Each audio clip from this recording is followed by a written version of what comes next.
Com muita alegria a gente recebe aqui um ouvinte nosso, né? Já teve aqui em outras oportunidades na época para falar mais sobre café, mas hoje a gente vai falar de imposto. Então eu vou pedir desculpa para os nossos ouvintes, porque o assunto é mais indigesto, né? Café é gostoso, café aquece, café aproxima, mas imposto geralmente a gente tem dor de cabeça quando conversa lá com os nossos contadores. Sandro Zanetti, vice-presidente de relacionamento do SINDA, o sindicato que reúne hotéis, bares, restaurantes aqui da capital. Sandro, meu caro, bom dia, bem-vindo. O café dá ânimo, o imposto engasga. É verdade, é verdade.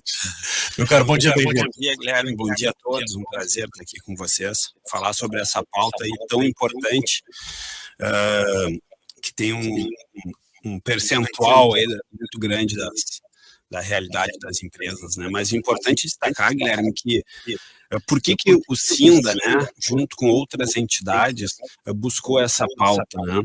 Porque o pós-pandemia, isso foi levantado junto aos nossos associados, isso foi uma demanda da nossa categoria, né? Então, a categoria demandando, nós fomos atrás de como buscar informações sobre o Simples, né? E descobrimos que existe um PLP, né, 108, me corrijam aqui, /21, que teve origem no Senado para tratar sobre a atualização das MEIs. Uhum. E indo do Senado para a Câmara dos Deputados, o deputado, se não me engano, Marco Bertoioli, de São Paulo, ele incluiu as micros e médias empresas, né, para a atualização do Simples.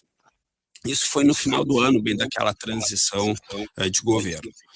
E hoje o nosso desafio, então, né, é encontrar, e a gente sabe, a gente vem atuando junto aos governantes, né, sobre como se encontra esse PLP para que ele vá para a votação. Fora isso, nós contratamos um estudo da Escola Superior de Ensino da PUC, através do economista Gustavo Moraes, sobre quais seriam os impactos da atualização do Simples, né? Veja bem, nós não queremos aumentar as taxas, né? Nós só queremos que elas sejam atualizadas. Porque a gente teve inflação, tem inflação. Simples assim. Exatamente. Exatamente, né? O que nós vendíamos em 2017, 2018, né? Teve aumento. Aliás, em todo lugar, né? Na Europa, nos Estados Unidos, a inflação bateu forte, porque houve emissão de moeda, então, e no Brasil não foi diferente, né, Sandro? Exatamente. Então, contratamos o economista e vimos que o trabalho, ele surpreendeu, né? Porque hoje 80% da nossa categoria, bares, restaurantes, hotelaria, elas se encontram no Simples. Então foi uma demanda muito forte do nosso setor. Porque são micro e pequenas empresas. Exatamente.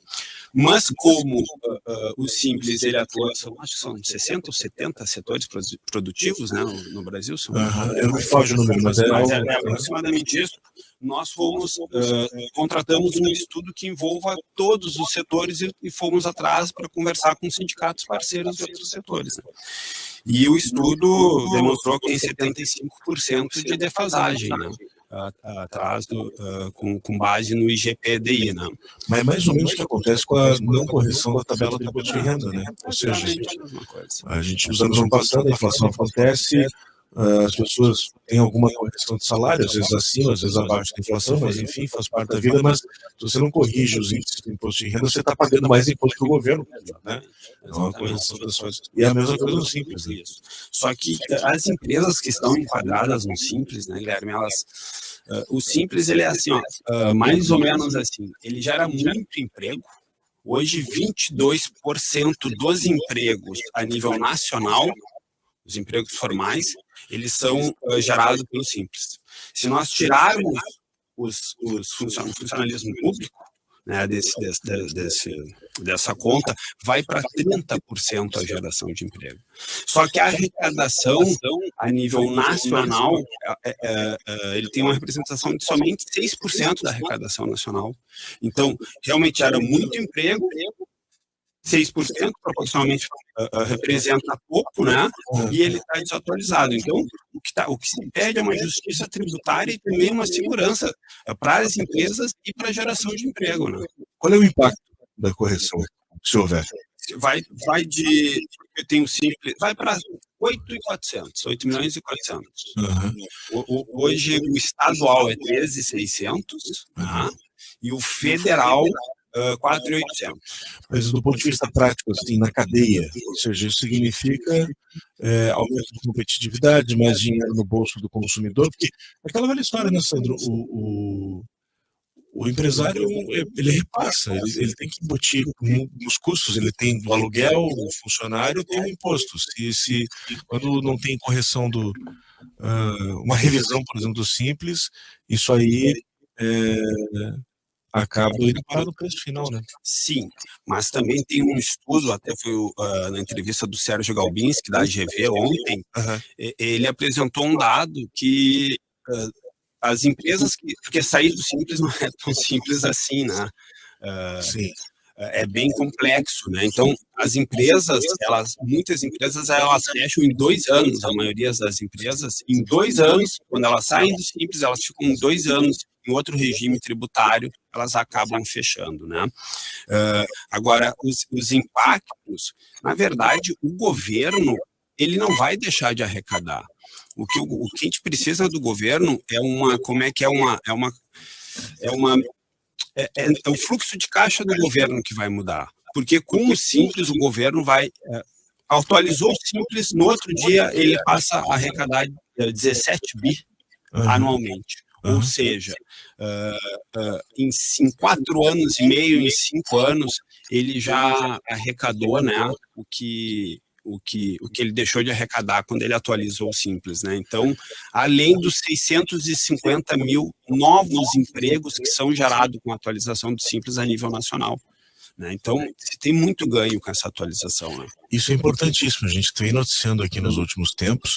Tudo bem, o índice do CAGED lá até mostrou queda do desemprego, mas o cenário do médio e longo prazo aí não é muito animador. Ou seja, tudo que puder ser feito para gerar emprego é bem-vindo, sempre. Mas num cenário de crise, como o que se avizinha, a gente tem aí recessão se desenhando nos Estados Unidos, a gente tem uma China botando o pé no freio, ou seja, a gente vai ter que resolver internamente essa questão. Então, o Simples seria um grande aliado, é isso? Muito, muito. Realmente a gente precisa que esse projeto, esse PLP, ele vá à frente, né? Nós já estamos conversando com todas as frentes parlamentares envolvidas, né? Que tem envolvimento, né, com os setores, né, todas as lideranças partidárias, né, e a princípio a gente está sendo muito bem recebido, né? Eu ia perguntar isso, como é que está a receptividade para vocês lá em Brasília? Porque exatamente. Passa por lá, né? Nós temos a federação que nos representa, a Associação Nacional também dos Restaurantes, a receptividade está boa. Agora a gente está dando um período aí de 30 dias aproximadamente, aguardando alguns retornos, solicitamos uma reunião, o senador Paim também ficou de ver para nós uma reunião com o Ministério do Turismo, já recebeu o trabalho. Que bom. Agora com o Ministério da Economia, é fundamental conversar com eles, né, e demonstrar os resultados positivos desse trabalho aqui. Exatamente, até porque às vezes você baixa a alíquota, né?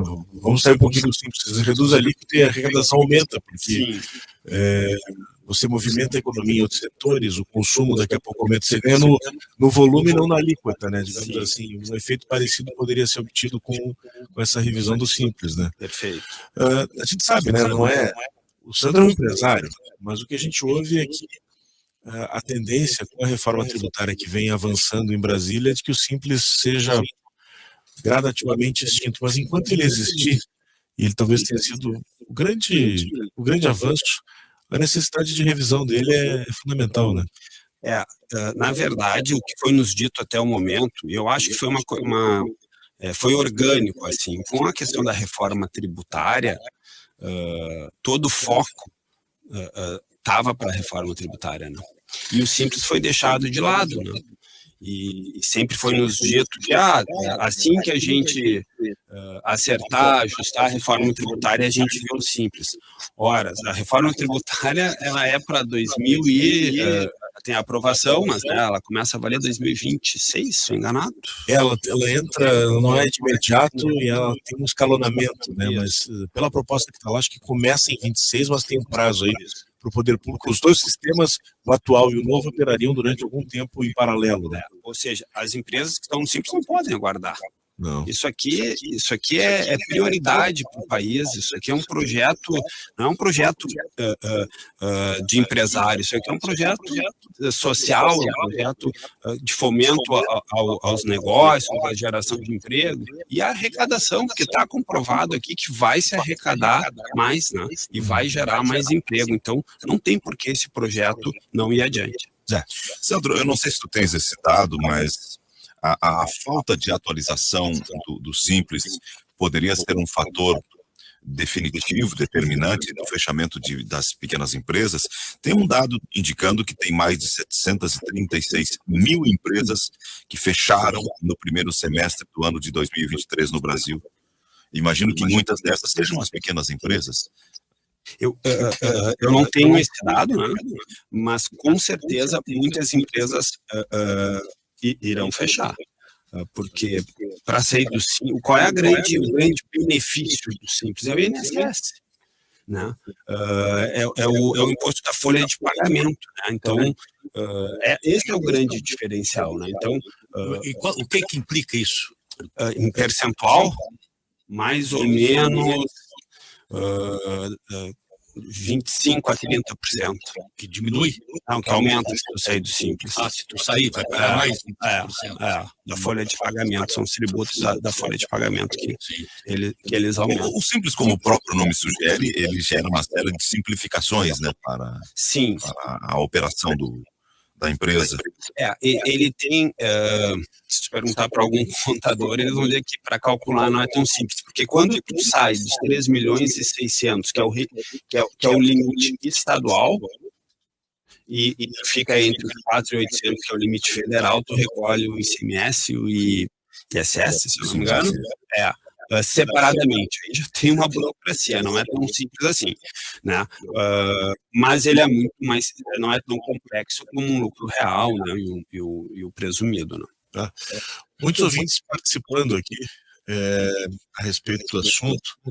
Vou tentar aqui fazer algumas contribuições. O Mauro Nadruz, o único benefício que o Simples trouxe foi pagar alíquotas menores. No restante, o governo continua sendo seu sócio, metendo a mão em cada nota fiscal emitida antes de que a empresa receber, sem poder comprar insumos básicos.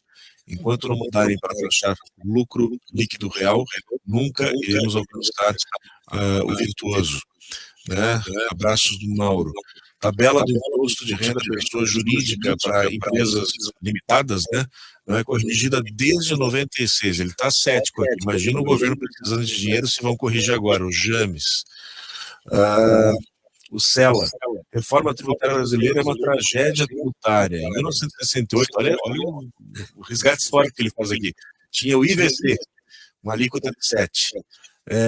Inventaram o ICM, alíquota de 15%, com cobrança na fonte de aproveitamento das operações. Logo, dobraram o imposto, fomentaram a sonegação e burocracia. Tragédia tributária maior ainda, concentrando em Brasília o cofre com chave e o segredo no bolso do político de ocasião. Acorda, Brasil, né, Marcelo aqui. Tem que brigar, tem que né, tentar alterar as coisas. É o que vocês estão tentando fazer nesse momento. Né? O que nós estamos tentando é construir um governo, né? Mostrar o lado positivo do trabalho, né, que eu acredito que se tenha sempre o governo sempre tem uma visão de renúncia fiscal, que vai deixar de arrecadar e que vai deixar de arrecadar. E isso não é verdade, o trabalho demonstra exatamente o contrário, e é isso que a gente está tentando construir junto, que eu acho que é o que nós precisamos agora, né? Todo mundo trabalhando com o norte para o desenvolvimento do nosso país. O Newton diz aqui, como ficarão os microempreendedores individuais? MEI não entra na questão da discussão agora. Não, inclusive as MEIs têm uma chance de irem para a votação antes, né? Das micros, né? Qual a mudança para a MEI? A MEI, se eu não me engano, é de 80 para 130 mil e parece que vão poder contratar um funcionário a mais, né? Aumenta também tem. Valor para você se candidatar como MEI.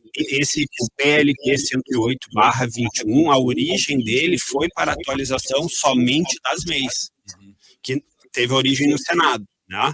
E aí, quando ele foi para a Câmara dos Deputados, que eu já disse, aí é o deputado Marco Bertoioli, ele que incluiu as demais empresas.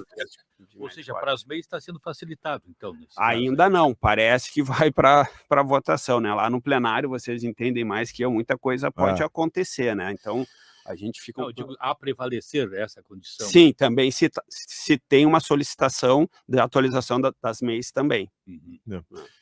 O outro ouvinte aqui, o Marcelo, de Alvorada. Se corrigir a tabela do Simples, o taxate vai querer levar a alíquota de outro imposto para compensar, assim como fizeram com a questão do imposto de renda. E teve uma outra contribuição que eu me perdi aqui dos nossos ouvintes. Sandro, deixando de lado um pouquinho a questão exatamente do Simples, queria falar sobre o setor da gastronomia aqui em Porto Alegre, aproveitando que, né, o Sinda é quem...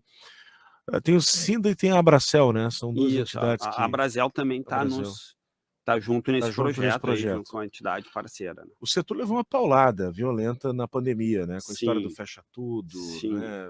Quem tinha ali alguma operação já de delivery, teleentrega, até conseguiu se virar, mas aquela história de restringir ocupação em restaurante, né? Limitação de número de mesas, enfim, isso aí foi... Olha, restaurantes históricos aqui da cidade sofreram demais. Como é que está hoje? Já deu para se reerguer? Qual é o cenário hoje? Então, vamos lá. Realmente a pancada foi muito grande no nosso setor, né? E o nosso setor tem a particularidade, nós somos um setor de serviço, então nós geramos muitos empregos, né? Então, vocês imaginam, o ano passado ainda foi um ano de pandemia, porque, querendo ou não, as pessoas ainda estavam ainda com, como é que eu vou te dizer, naquele pré-pós-pandemia, no pós-pandemia, mas não ainda 100% funcionalismo. Nos efeitos ainda. Nos efeitos ainda, não tinha se voltado à rotina normal. Então, muitas empresas... Então, não foram 2 anos de pandemia, na verdade, foram... com os reflexos, são 3 anos de pandemia. Então, muitas empresas fecharam. Sim, a partir de março desse ano, teve uma melhora no movimento e na questão cultural, de voltar a sair, de perder o medo, né? E os restaurantes conseguiram ter uma melhora, mas os pequenos e os médios ainda continuam sofrendo muito, porque agora vem os reflexos da pandemia, né? Todos os Pronamps, todo o endividamento, tu tem que fazer agora uma administração do teu fluxo de caixa, de como isso vai ser gerido nas empresas. E por isso a demanda da atualização do Simples, né? Também por isso. Por isso, o Simples faz parte de um, como é que eu vou dizer assim, de um processo de recuperação e reestruturação do setor que é tão importante. Para a turma, o nosso ouvinte aqui, a imensa maioria, sabe como as coisas funcionam, que dinheiro não dá em árvore, que o setor produtivo é base de qualquer nação desenvolvida, mas daqui a pouco tem meia dúzia aqui, tem uns aqui, o empresariado chorando. Quantas pessoas são empregadas hoje? Vou pegar uma amostra, assim, setor em Porto Alegre, se for só da alimentação, restaurantes, dá um número, assim, de quanta gente depende para botar comida na mesa, para pagar as contas, o aluguel, a prestação da casa. Eu tô sem esse número aqui, mas tipo um aproximado. Porto Alegre, eu vou solicitar aqui, mas mais de 5.000 restaurantes, eu acho. Entre vários restaurantes. Eu vou te confirmar, tá, Guilherme? Não, tranquilo. E todos eles com uma cozinheira, um cozinheiro, garçom. Tem restaurante que tem mais de 200 funcionários. Imagina. São 200 famílias, né? Fora toda a cadeia de geração de emprego, direto e indireto, né? O que gera de manutenção, o cara que vai arrumar ar-condicionado, o cara que vai arrumar coifa. É uma cadeia assim, maravilhosa para geração de emprego e para geração de tributos também, que os tributos sejam bem aplicados para a população, né? Isso que a gente tem que cuidar. Né? Exatamente. E todos nós, eu particularmente adoro sair para... Não dá para ir sempre, né? Porque senão não tem salário que chegue, mas sempre que... É muito gostoso, é uma delícia. Você vai num bom restaurante, a gente tem bons restaurantes aqui em Porto Alegre, no Rio Grande do Sul, via de regra. Sim, uma gastronomia muito rica. Muito rica, né? O interior melhorou bastante, isso está atrelado à economia. Eu costumo dizer o seguinte, Cachoeira do Sul, por razões familiares, eu vou para lá com frequência, durante muito tempo ficou estagnada, né? Então a cidade ficou parada, aquela coisa, o ciclo do arroz perdeu a força e de uns tempos para cá, graças à soja, o gado, a diversificação, né? Onde tem oliveiras, tem nogueiras, né? Uma série de produções. A chegada de universidades também ajudou a rejuvenescer a cidade. O que aconteceu? A cidade hoje tem um bom número de opções gastronômicas. Sim. O que a gente não fazia antes em Cachoeira era sair para jantar fora num sábado à noite. Hoje é quase obrigatório, entendeu? Inclusive a própria orla, né? Toda essa revitalização, movimentos, né? A própria prefeitura vem trabalhando com a iniciativa privada, como é que é, para resgatar a nossa cultura do churrasco, né? Com eventos sobre churrasco, mais churrascaria, parrijas abrindo. Então, isso não tem assim, como é que eu vou dizer, não dá para mensurar, né? A importância disso para a nossa economia. É verdade. Vou dizer aqui, ó, a gente, claro, é uma comparação injusta essa, porque São Paulo tem 10, 15 milhões de habitantes. Mas a gente tem opções hoje em Porto Alegre de pizzarias num padrão de São Paulo. Claro que São Paulo tem 100 excelentes pizzarias. Aqui. Sim. Mas a gente tem comida japonesa, excelentes opções, cafés, excelentes opções, comida chinesa, sabe? Nos mais variados ramos da gastronomia, a gente está bem servido aqui em Porto Alegre, e via de regra no Rio Grande do Sul. Vocês viajam para... A gente teve recentemente em Bento lá. O Zé Aldo comeu bem, né? Veio... Não foi só o Zé Aldo que comeu bem. Tu vai me sacanear agora? Todo mundo comeu bem, né? E o nosso combinado é para sacanear o Zé Aldo. O Zé Aldo é o alvo do bullying do programa. Não, todo mundo comeu bem. Todo mundo comeu bem. Sandro, conta conosco aí no que a gente puder ajudar. Fico feliz de ouvir que há um canal de diálogo, né, com o governo federal que está sendo receptivo, pelo menos nesse primeiro momento, a ouvir. Sim. E a gente espera também que seja sensível ao pleito também de revisão, né? Tomara. O nosso norte vai continuar sendo esse, insistir, manter a mídia, né, informada do que está acontecendo e concomitante a isso, construindo aí com os nossos parlamentares gaúchos e os não gaúchos, outros estados, né, o Sindrio já aderiu ao movimento, né, tem sido um sindicato muito parceiro também, a nossa federação. Então a ideia é construir, esse é o nosso objetivo. Bacana, muito bom. Meu caro, venha sempre, obrigado, sucesso aí no pleito e que o setor siga, né, pujante como é, apesar da paulada que levou na pandemia. Sim. Teve a pandemia e teve a paulada que os governos aplicaram graças à pandemia, né? Exatamente. E que, infelizmente, hoje, a gente diz isso com pesar, não produziram o que se esperava, muito pelo contrário, geraram um segundo problema, né? Sim, não salvaram vidas como se imaginava e todo mundo gostaria, mas ao mesmo tempo geraram um problema econômico danado, né, para todo mundo. Meu caro, obrigado, venha sempre. Obrigado, um bom dia aí para vocês. Sandro Zanetti, vice-presidente do SINDA, o Sindicato de Hotéis, Bares, Restaurantes aqui, do ramo de alimentação aqui da capital, uma das entidades que está imbuída dessa ideia de revisão aí do Simples para melhor, né? A atualização do Simples Nacional, essa expressão correta.